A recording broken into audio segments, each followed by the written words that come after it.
only gets you halfway there. So there's a little bit of truth in lending here. Well, Senator Warren, of course, has said that she's not going to be raising those taxes, as you know, right? She has a different plan.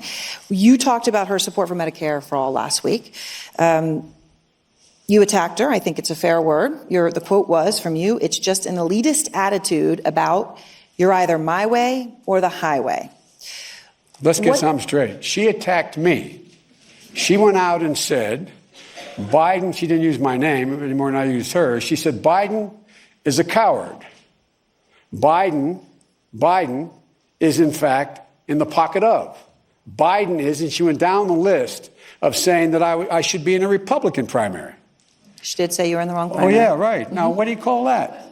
And what do you call that? So I responded by saying, no, here's what I said. It's not about her. It's about the attitude that exists right now. If you disagree with me, you must be bad. They question motive. Look, we can disagree. I respect your view. I really do. What I was talking about is you go home and you tell everybody people are busting their neck at the kitchen table conversations going on tomorrow morning, like in the house I was raised in. And you say, by the way, I know you don't think we should raise your taxes on this, but this is good for you. This is good for you. What do you mean? But where'd that come from? What specifically is elitist about how she's pursuing Medicare for all? No, the attitude that we know better than ordinary people what's in their interest. I know more than you. Let me tell you what to do. And it wasn't she's elitist. The attitude is elitist, that people can't make up their own minds. You like your health insurance, but you shouldn't like your health insurance. You should have to give that up. I'm going to demand you not have that. We're going to give you something better. I know what I want. So that is an attitude that says, okay, you're telling me it's my way or the highway. And it's not about her. It's about the attitude out there. The attitude that we know best. You do it my way. Where I come from, growing up in a middle-class neighborhood, the last thing I liked is people telling my family and me what we should know, what we should believe, as if somehow we weren't informed, that just because we didn't have money, we weren't knowledgeable. I resent that. And I wasn't talking about her. I was talking about the attitude that if you don't agree with me, get in the other party. I'm more of a Democrat from my shoe sole to my ears than about anybody running in this party, okay? Including her? Including everybody, okay?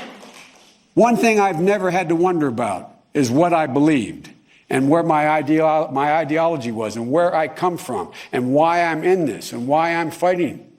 It's because of the people like I grew up with, many of whom, in fact, didn't have college degrees, most of the people I grew up with, their parents never went to college. Most of my generation were the first in our families to go to college. But they were as smart, as decent, as honorable, and as committed as anybody else. But they get left behind. It's one of the reasons why I feel so strongly about the need to have more power in unions. People don't respect anything until you stand up and say, this is what I want. This is what I believe. That's the only point. It's not about her. It's about the attitude that's out there. And imagine if I said to her, well, you should be in a Republican, you should be in a socialist primary. Biden is being boom, boom, boom, boom, right? And you'd all say that. You know it. Well, do you think she should? No, I'm not going to get in a fight. Look, I think the plan that's being offered is not an irrational plan. It's not unreasonable. But tell us what it means for people. Tell us the truth about what is going to happen. Now, maybe you don't know. Maybe they really don't have any idea what it's going to cost. But raise your hand here, anybody, and you, Professor, if you think that you can, in fact, have Medicare for all in the next 5 to 10 years and not raise taxes on middle-class people. What do you think, Professor? That's unfair to do to you. But you know you don't believe it. He doesn't have a mic anymore. He's saved by not having